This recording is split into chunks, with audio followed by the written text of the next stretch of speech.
කොහොමද මගේ යාළුවනේ? ඔයාලා පරිස්සමින් සනීපෙන් ඉන්නව නේද? අයියෝ මට පිස්සු වගේ දැන් නම් ජීවිතේ එපා වෙලා කලකිරෙනවා. මේ යන ආර්ථික රටාවත් එක්ක ජීවත් වෙන්න බෑ. දරුවන්ගේ වැඩ, කෑමට, බෙහෙත් වලට, එහෙන් දාන ගෙවල්, මල ගෙවල්, මගුල් ගෙවල්, කරන්ට් බිල්, වතුර බිල්. අයියෝ මන් දන්නේ අප්පා. තව කොච්චර ප්‍රශ්නද මගේ ජීවිතේ. මට දැන් එපා වෙලා ඔළුව විකාර වෙලා වගේ. හෝ චුට්ටක් ඉන්න. කලබල වෙන්න එපා. ඔයාට මට අපි හැමෝටම මේක හරි අමාරු කාලයක් තමයි. සමහරක් මාසවලදී අපි ගන්න පඩිය ඉක්මනට ඉවර වෙනවා නේද මගේ යාළුවනේ? මට නම් හිතෙන්නේ මේකට හේතුව කළමනාකරණයක් නැතිකම. මාසෙට 40,000ක් 50,000ක් හරි ඊට වැඩිය හරි අඩුව හරි පඩියක් ගන්න මගේ යාළුවනේ. අපි පඩිය අතට ගත්ත ගමන් කරන්න ඕනි වියදම් කරන එක නෙමෙයි. හරි ආදරෙන් කීයක් හරි ඉතිරි කරගන්න එක. ඊට පස්සේ පොතක් හදාගන්න. මෙන්න මේ පොතේ මාසෙට අවශ්‍යතාවයන් ටික ඔක්කොම ලියන්න. එක පාරටම බෑ තමයි. ටිකක් අපි හිමීට පුරුදු වෙමු. සමහරක් අය මට බනී. විකාර කතා කියනවා කියලා. මේ මගේ අත්දැකීමෙන් තමයි මේ කතාව කියන්නේ. මේ පටන් ගැනීම අපේ ජීවිතේට ලොකු දෙයක් කරන්න පුළුවන්. මාසේ අයවැයක් හදාගන්නකොට අපි අපේ ගැටලු වලට උත්තර හොයන්න නිකම්ම පුරුදු වෙනවා යාළුවනේ. උදාහරණයක් කියන්නම්කෝ. ඔයාලා මාසෙට මුළුතැන් ගෙට ගන්න බඩු ටික තියනවා නේද? ඒ බඩු ටික ගන්නකොට තොග බඩු කඩවලින් හරි සතස වගේ තැනකට ගිහිල්ලා හරි ගන්න බලන්න. එහෙම වුණාම අපිට ඉතිරියක් වෙනවා. ඒ කියන්නේ ඩිස්කවුන්ට් වගේ දේවල් අපිට ලැබෙනවනේ බඩු ගන්නකොට.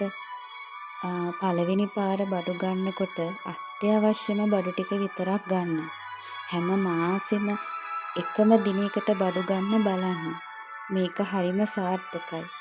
එහෙම කරනකොට ගේන බඩු වලින් පොඩ හරි හැම මාසෙම ඉතිරි වෙනවා. ටික කාලයක් යනකොට අපිට නොදැනීම කුස්සියට ඕනි කරන බඩු ටික ස්ටොක් එකක් හැදෙනවා. මම නම් කුස්සියේ වැඩ කළමනාකරණය කරගන්නේ එහෙමයි. එතකොට අයියෝ අරක ඉවරයි මේක ඉවරයි කියලා කියා ඉන්න දෙයක්වත් නැහෙනේ. වේල් තුනම අඩුවක් නැතිව කන්නක් තියෙනවා. මම තව පුංචි වාසියක් කියන්නම්කෝ. මේකේ ගැළපීම ඔයාලට කොහොම දැනෙයිද දන්නේ නැහැ. මගේ ලොකු කොළු පැටියා ඉන්නේ ඉතින් 7 වසරේ. එයාට මම ටියුෂන් දෙන්නේ නැහනේ. එයාත් ඉතින් ඉස්කෝලේ වැඩ ටික පරිස්සමට හරියට කරගෙන යනවා. එයා දන්නේ නැති පාඩම් වැඩ ටික කරගන්නේ YouTube එක බලලා. වෙනසක් නැහැ ඉතින් ටියුෂන් ගියේ නැහැ කියලා. කොල්ලා වැඩ ටික නම් ලස්සනට කරගෙන යනවා. ඒකෙන් මට ක්ලාස් එකට යන වියදම්, බස් වියදම් මේ හැම දෙයක්ම ඉතිරි වෙලා තියෙනවා. ඉතින් පොඩි දරුවෝ ඉන්න අම්මලා තාත්තලාට නම් මේක ප්‍රායෝගික වෙයි. ඒ වගේම තමයි දරු පැටවුන්ට ෆෝන් එක දෙනකොට සැලකිල්ලෙන් ඉන්න අමතක කරන්න එපා. ගෙදරට වෙලා ඉන්න මගේ මැට්ටියෝ ටික කෝ බලන්න. නිකම්ම ඉන්නේ නැතිව අපිට පුළුවන් විදියට පලාකොලයක් හරි හිටවගමු නේද? ඉලව් වගේ සත්තු ඉන්නවා නම් ඉතින් චුට්ටක් අමාරු වෙයි තමයි. ඒත් අපි පොඩ්ඩක් උත්සාහයක් දරමුකෝ. පුළුවන් නම් බුලත් පිටක් හරි හදලා විකුණලා කීයක් හරි හොයාගන්න බලමු. මේ හැමදේම ඉතින් ආර්ථිකය ගොඩනගා ගන්නනේ. මමත් ඉතින් ජීවිතේ බිඳුවේ ඉඳන් පටන්ගෙන ඉදිරියට යන කෙනෙක්නේ. ඉතින් මමත් කැමති හැමෝම සතුටින් ඉන්නවට. ඉතින් මේ හරියම අමාරු අසීරු ආර්ථික රටාවත් එක්ක යන ගමන අපි කොහොම හරි ජය ගන්න ඕනේ මගේ යාළුවනේ. ඉතින් අපි හිතලා බුද්ධිමත්ව වැඩ කරන්න ඕනේ. ඉතින් මේකට මේ එකතු කරලා තියෙන්නේ මම අමාරුවෙන් අසීරුවෙන් ගොඩනගාගෙන යන මගේ ජීවිත කතාව.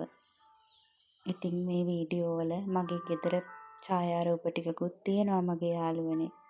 ඉතින් මං හැමෝටම ආදරෙයි. මගේ මැණික් කැටිල්ල ටික පරිස්සමෙන් ඉන්න එහෙනම්. මට ලයික් කරන්න, කමෙන්ට් කරන්න, ෂෙයා කරන්න, බෙල් අයිකන් එක ක්ලික් කරන්න. ගිහින් ආයි ඉක්මනටම එන්නම්. බායි.